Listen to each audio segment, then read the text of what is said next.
All right, for today's asynchronous work, I really want you to watch this video and be sure that you're taking notes as we go through, and then there's going to be a reflection and 4 practice questions really to help you out. So we're thinking about inequalities, and so we want you to be able to solve the inequality, test the points, and then graph. And so we've got this nice inequality up here, and what I need to be able to do first is I need to first distribute. Excuse me, I'll grab a pen instead of that. So first, got to distribute that 4 inside. So it's going to be negative 68 is less than 4 times negative 8 is negative 32 plus 4r, and then simplifying by adding to both sides. So we're still doing that balanced move thing from equality. So that cancels out. We're left with 4r, negative 68 plus 32. Now I'm going to use a calculator just so that I make sure that I do it right, but negative 38 plus, negative 68 plus 32 is negative 36. And it's still negative because it doesn't outweigh. And then we're going to divide both sides by 4, both sides by 4, and 36, negative 36 divided by 4 is negative 9 is less than r. And so what we're thinking about is this is our solution, yeah, but what does that solution mean? And so on my number line, I'm going to graph a dot at negative 9, and I put an open dot because it's not equal to, and then I'm going to see, okay, what values of r make this statement true? So if I think about, I'm going to choose a point just to the left and just to the right. So I'm going to pick negative 8. When I try out negative 8, what if r is negative 8? What would that be? Well, is negative 9 less than negative 8? Well, that's a true statement, right? It's more negative than the one before. But I'm going to choose negative 10, so let's try the other one. Let's try this other point over here and say, okay, is negative 9 less than negative 10? Well, negative 10 is actually more negative. This is a false statement. And so I'm going to graph the side that is true. And so this graph, actually, we put an open circle and an arrow that way. So we're really testing out a few points. We'll go over 3 more problems just like this one.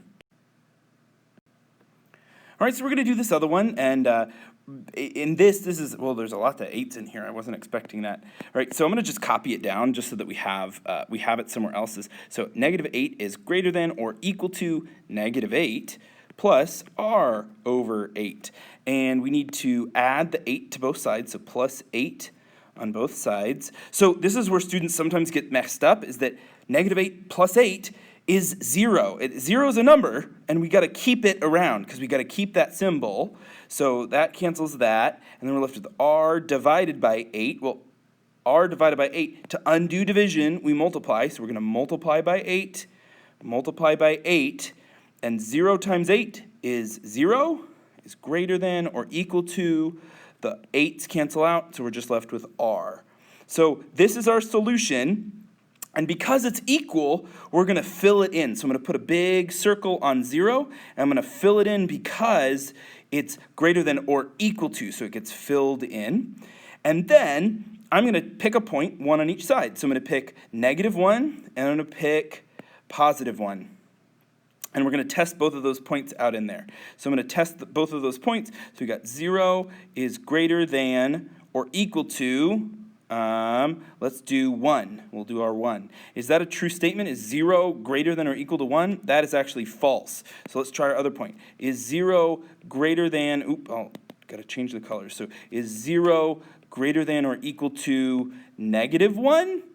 That is a true statement. Fantastic. So we're going to point our arrow in the direction of the true statement. And since negative 1 was a true statement, we're going to graph in that direction. And so it's really just a big, long arrow. And actually, I could pick anything. So what this arrow is saying is that, oh, hey, there's a negative 4. Negative 4 will also work in this equation. 0 is definitely greater than negative 4. Or negative 3 is also a true statement. 0 is greater than or equal to negative 3. All of these are true statements. And so, but everything in this other direction that I didn't shade is not going to be a true statement. So if I put 2 in there, 0 is not bigger than or equal to 2. And so that's really where this is coming to, is this graph is really representing all possible solutions. Let's try this one. Maybe you give this video a pause and try this one yourself. I'm going to go ahead and rewrite it. If you haven't paused it yet, this is still a good time to pause and try this yourself. And I'm just rewriting it so it's easier for me to see. Well, the first step I think that I want to do is I see this multiplication of 6 times this other stuff. So I'm going to divide by -6. What happens when we're dividing by a negative number? The sign has to flip direction. So that's the first thing so that I don't forget. And then we're going to treat it like a regular problem. -84 divided by -6. I'm going to put it into a calculator. My calculator tells me it's +14. And this 6 got canceled out with the -6, and so we're left with 7 minus x. 14 now is less than or equal to 7 minus x. Well, here we go. I want to get rid of that 7, so I'm going to subtract 7. So -7 minus 7. So 14 minus 7 is 7, is less than or equal to -x. Well, that's really like a -1 times x. -x and -1 times x is the same thing. Well, to get rid of that -1, to undo multiply, I have to divide. So I'm going to divide by -1, divide by -1. I'm dividing by a negative, so I have to flip the sign again. Wonder. So we have to flip the sign every single time we divide or multiply by a negative number. So 7 divided by -1 is -7. And x divided by 1, we're left with x. So this is our solution. We're saying that -7 is greater than or equal to x. And in fact, we could flip the inequality we're in. We could say x is less than or equal to -7. That could also work too. So because it's equal, at -7, I'm going to put a solid dot, and I'm going to pick a point to the left and the right. So I'm going to pick a point to the left, I'm going to pick a point to the right, and it looks like -6 and -8. So I could either plug into my answer, which is a little dangerous, or I could plug it into the original equation. -84 is greater than or equal to 6 times 7 minus x. And I could plug in either way. And we should get the same result. So if I plug in, insert in terms of truthness, right? It might not be the same numbers, but the answer will be either true or not true. I'm gonna stick with the answer piece because hopefully you're still doing it right. So if I plug in the red point, so -6, is that less than or equal to -7?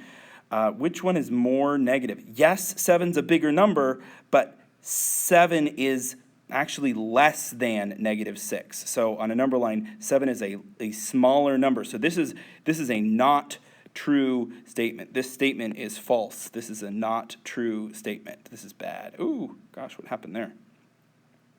And then we're going to test the other point. The other point is -8. Is -8 less than or equal to -7? Yes, -8 is less than or equal to, less than. It's less than that direction, right? So we're thinking, which one is more negative? Which one's lesser than the -7 value? And so I hope that makes a little bit of sense. We could also plug that point into here. All right, so we're going to try one last one. I hope this video is informative. Let's try it out. This is a long one, but it should help us out. So just a reminder, this is a reminder that when we're distributing all of the things in front, so we're distributing the -7 component. And even though we're multiplying here by negative, it's not being done to both sides, so I'm not too concerned about flipping the sign just now.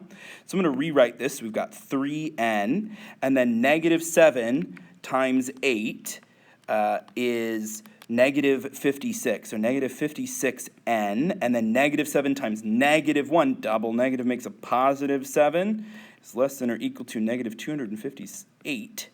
It's an odd number. And then I have like terms, so I've got to combine those like terms. So 3n minus 56n gives us -53 n, and then everything else, the plus 7, the less than or equal sign, the negative 258, all come along for the ride. Now, this is a much more doable problem. It's a two-step, so we're going to subtract 7. Now, I'm going to use a calculator because negatives are a little bit intimidating, but 258 minus 7, it's really important that you utilize your calculator. So we've got negative 53n is less than or equal to negative 256.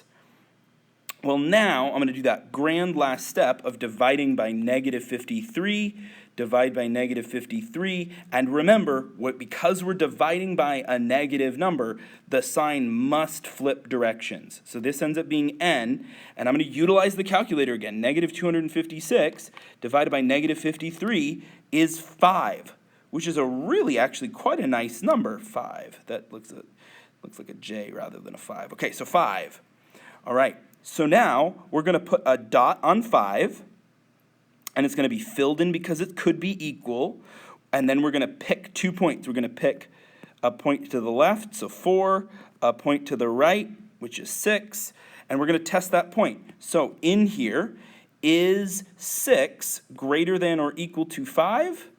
Yeah, that's a true statement. And automatically I know that I'm going to shade in the direction of that true statement. And we're going to draw an arrow, which means that anything, like 8 is greater than 5, 9 is greater than 5, 10 is greater than 5, anything in this general direction is greater than 5. And we could see that if I plug in 4 for n, so instead of n is greater than or equal to 5, it's 4 is greater than or equal to 5. This is a false statement. This is not true. And so we can't shade in that direction.